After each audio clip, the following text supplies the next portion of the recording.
नमस्कार। आप जानते हैं भगवान श्री हरि विष्णु को क्यों नारी का रूप धारण करना पड़ा था?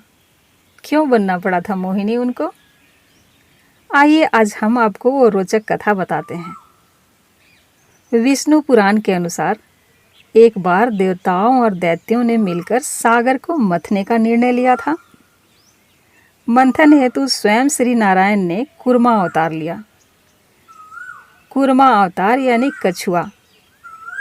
कछुआ बनकर वो अपनी पीठ पर मंदिराचल पर्वत को विराजमान किए थे और फिर उस मंदिराचल पर्वत को चलाने के लिए शेषनाग को रस्सी के रूप में प्रयोग किया गया।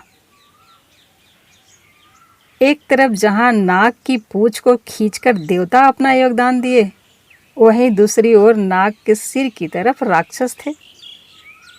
इस तरह से समुद्र को मथते मथते उसमें से 14 रत्न प्रकट हुए थे। उन्हीं में से एक महारत्न था अमृत। अमृत प्रकट जब हो गया तब उसके बंटवारे को लेकर देवता और दानव में संग्राम की स्थितियां उत्पन्न हो गई। दोनों में ही उस अमृत पान को लेकर झड़प शुरू हो गई।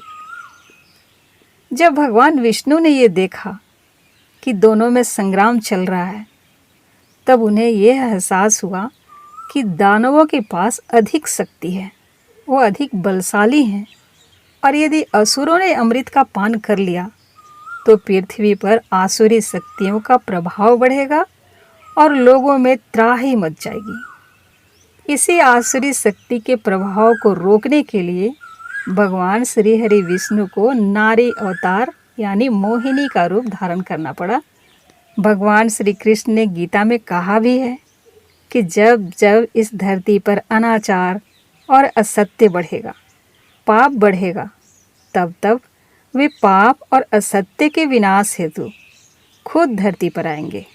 भगवान श्री कृष्ण भी अधर्म के विनाश हेतु धरा पर स्वयं श्री हरि नारायण का ही अवतार थे। भगवान विष्णु ने इसी प्रकार पापियों और पाप के विनाश हेतु कई बार अवतार लिया। उन्होंने कभी परशुराम बनकर अत्याचारी राजाओं का वध किया तो कभी वराह बनकर धरती को बचाया।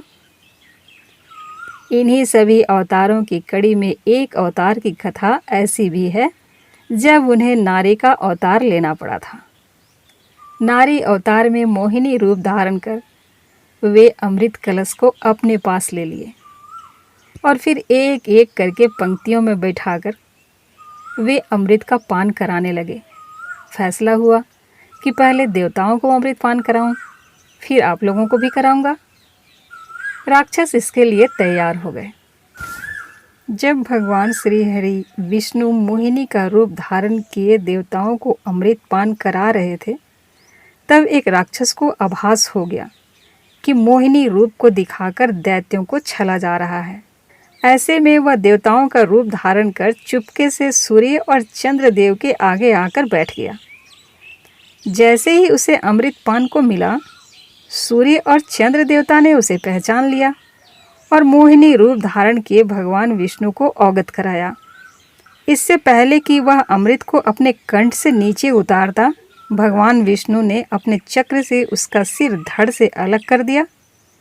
क्योंकि उसके मुख ने अमृत चख लिया था, इसलिए उसका सिर अमर हो गया।